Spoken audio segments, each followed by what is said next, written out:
نحمدہ ونصلی علی رسولہ الکریم اما بعد فاعوذ باللہ من الشیطان الرجیم بسم اللہ الرحمن الرحیم رب اشرح لی صدری ویسر لی امری واحلل عقدۃ من لسانی یفقہوا قولی۔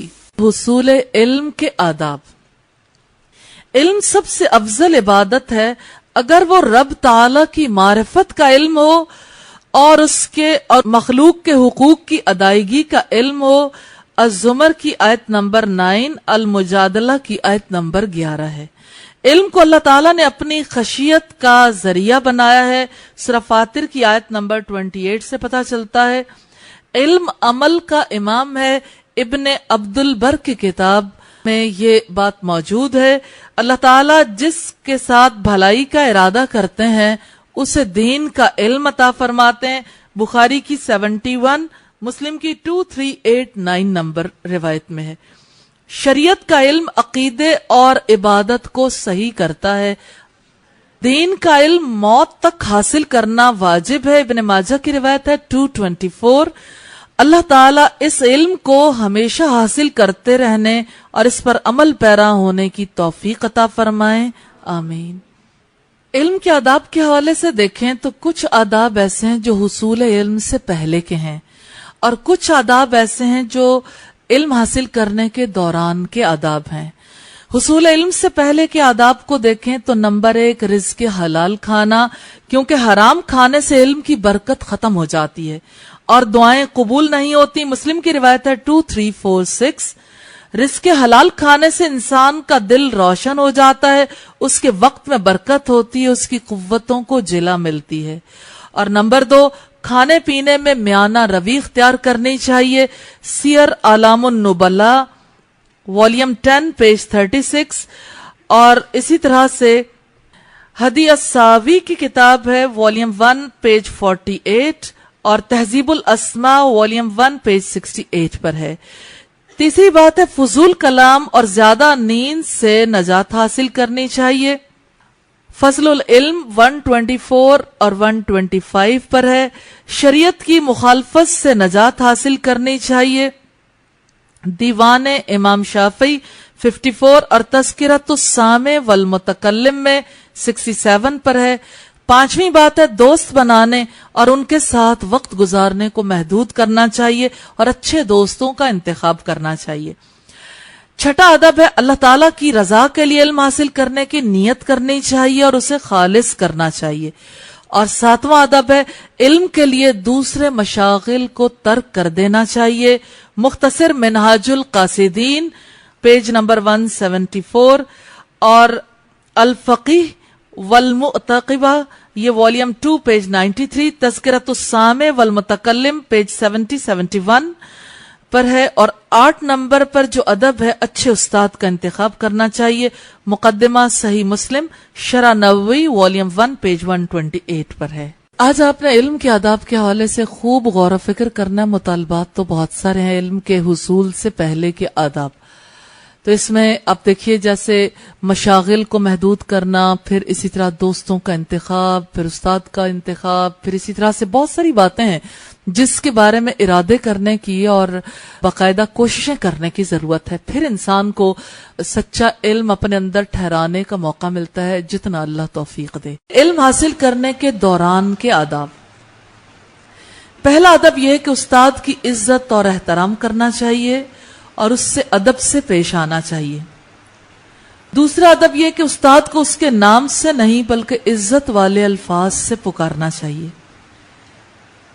اور پھر یہ کہ استاد کے ساتھ تواضع اختیار کرنی چاہیے، اور اگر فرض کریں کہ استاد باہر سے اندر داخل ہو رہا ہے تو بڑھ کر دروازہ کھول دینا چاہیے، چاہے گاڑی کا دروازہ ہو یا کمرے کا دروازہ ہو۔ اسی طرح پیدل چلتے ہوئے استاد کو آگے رکھنا چاہیے، ان کے جوتے اٹھا کر رکھ دینے چاہیے، ان کے جواب دینے سے پہلے پیش قدمی نہیں کرنی چاہیے، ان پر سوالوں کی بہتات نہیں کرنی چاہیے، اور یہ کبھی نہیں کہنا چاہیے کہ فلاں آپ کی مخالفت کرتا ہے۔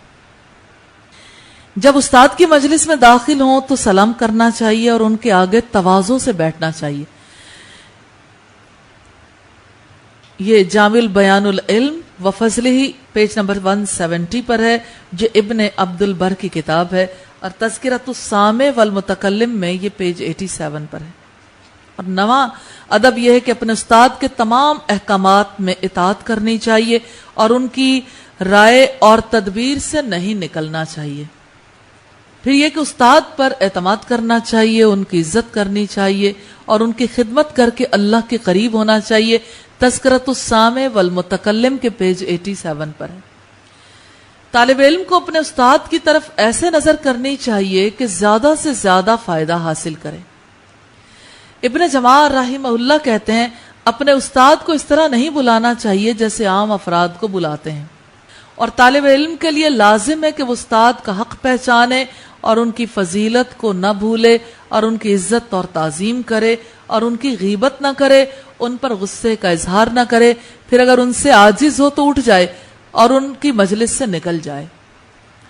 اور طالب علم کو چاہیے کہ عمر بھر استاد کے لیے دعا کرے، ان کی اولاد اور رشتہ داروں کے لیے، اور وفات کے بعد بھی یہ سلسلہ جاری رکھے. ان کی قبر کی زیارت کے لیے جائے، ان کے لیے استغفار کرے، ان کی طرف سے صدقہ. پھر طالب علم کو استاد کی سختی پر صبر کرنا چاہیے. تذکرۃ السامع والمتکلم کے پیج نمبر 91 اور 92 میں ہے. دوسرا بڑا ادب ہے استاد طالب علموں سے، اور طالب علم استاد سے سوال کر سکتے ہیں اور جواب دے سکتے ہیں، اس میں کوئی حرج نہیں. مسلم کی 7098 نمبر روایت ہے. یعنی سوال جواب ادب کے دائرے ہی میں آتے ہیں، لیکن انداز بھی مؤدب ہونا چاہیے.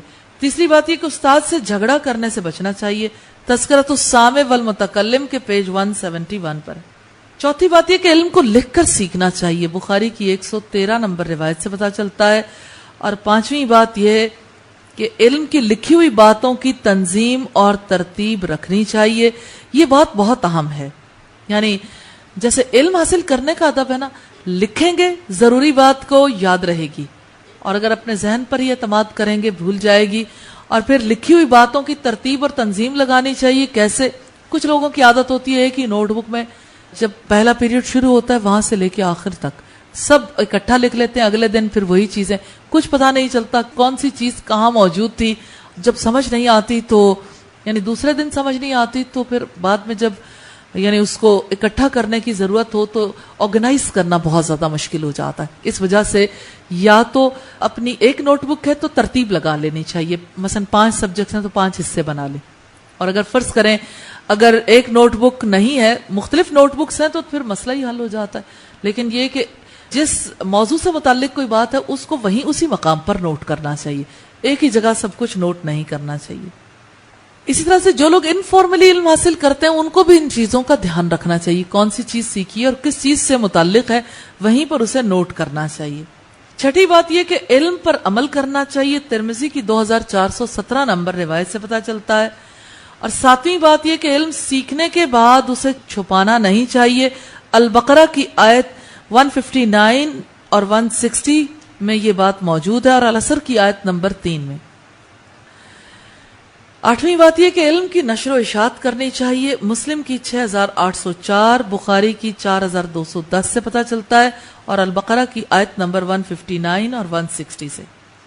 اللہ تعالیٰ سے دعا ہے کہ اس علم کو ہمارے لیے نور بنا دے، میزان میں نیکیوں کا پلڑا بھاری رکھنے کے قابل بنا دے.